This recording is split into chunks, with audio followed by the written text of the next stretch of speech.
नमस्कार। आज के इस वीडियो में हम एक बेहद गंभीर और जागरूक करने वाले विषय पर बात करेंगे। बाजार में पकड़ा गया नकली लिव 52 टैबलेट रैकेट। ये कैसे चला, कौन लोग इसमें शामिल पाए गए और सबसे महत्वपूर्ण, आम उपभोक्ता खुद को इससे कैसे सुरक्षित रख सकते हैं।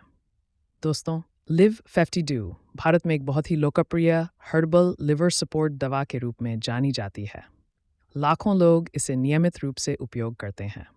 लेकिन हाल ही में एक चौंकाने वाला मामला सामने आया, जिसमें बड़ी मात्रा में नकली लिव 52 टैबलेट्स तैयार करके बाजार में सप्लाई की जा रही थीं। पुलिस जांच के दौरान गाजियाबाद के मुरादनगर क्षेत्र में एक नकली दवा बनाने वाले गिरोह का भंडाफोड़ हुआ। छापेमारी में करीब 50,000 नकली टैबलेट्स, पैकेजिंग सामग्री, कंटेनर और सप्लाई में इस्तेमाल किया जाने वाला वाहन बरामद किया गया। ये कार्रवाई कंपनी की शिकायत और बाजार से मिली संदिग्ध पैकेटों की जानकारी के आधार पर शुरू हुई। जांच में जिन लोगों की गिरफ्तारी हुई, उनमें मुख्य आरोपी के रूप में मयंक अग्रवाल का नाम सामने आया। उसके साथ कई सहयोगियों को भी गिरफ्तार किया गया, जिन पर नकली दवा बनाने, पैक करने और बाजार में पहुंचाने का आरोप है।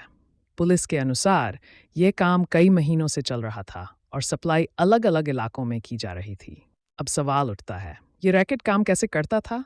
जांच से पता चला कि इस गिरोह ने नकली टैबलेट बनाने और असली जैसी दिखने वाली पैकिंग तैयार करने के लिए अलग अलग जगहों का इस्तेमाल किया। डिब्बे, ढक्कन, लेबल और प्रिंटिंग इस तरह की गई कि पहली नज़र में असली और नकली में फ़र्क करना मुश्किल हो जाए। नकली जीएसटी बिल और फर्जी फर्म के नाम से माल की आवाजाही दिखाई जाती थी ताकि शक न हो। सबसे चिंताजनक बात है इसका मुनाफा मॉडल। रिपोर्ट के अनुसार एक नकली डिब्बा तैयार करने की लागत बहुत कम, लगभग 53 से 60 रुपये पड़ती थी, जबकि इसे दुकानदारों को 100 रुपये से अधिक में बेचा जा रहा था। असली उत्पाद की तुलना में यह सस्ता भी लगता था और मार्जिन भी ज़्यादा देता था। यही लालच नकली सप्लाई को बाजार में जगह दिलाता है। लेकिन यहाँ सबसे बड़ा जोखिम किसका है? उपभोक्ता का। नकली दवाएं सिर्फ धोखाधड़ी नहीं हैं, ये सीधे स्वास्थ्य से जुड़ा खतरा है।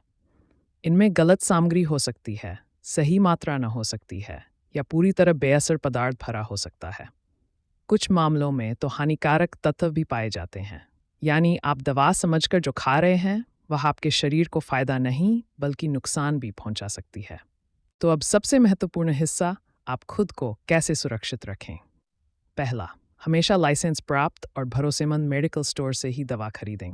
सड़क किनारे अनजान ऑनलाइन स्रोत या बहुत सस्ता ऑफर देने वाले विक्रेताओं से सावधान रहें। दूसरा, पैकेजिंग ध्यान से देखें। प्रिंट क्वालिटी, स्पेलिंग, लोगो, बैच नंबर, एक्सपायरी डेट और एमआरपी सब जांचें। अगर डिब्बा टेढ़ा मेढ़ा छपा है, सील टूटी है या जानकारी अधूरी है, तुरंत सतर्क हो जाएं। बिल ज़रूर लें। बिना बिल दवा खरीदना जोखिम बढ़ाता है।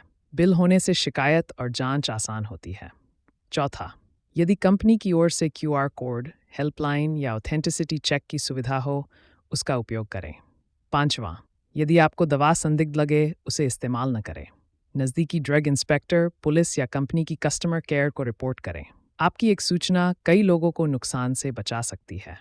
अंत में, ये मामला हमें याद दिलाता है कि नकली दवाओं का खतरा वास्तविक है और हमारे आसपास मौजूद है। जागरूक उपभोक्ता बनना आज ज़रूरत है, विकल्प नहीं। सही जगह से खरीदें, ध्यान से जांचें और संदेह होने पर रिपोर्ट करें। आपकी सेहत आपकी जिम्मेदारी है और जागरूकता ही सबसे बड़ी सुरक्षा है। धन्यवाद।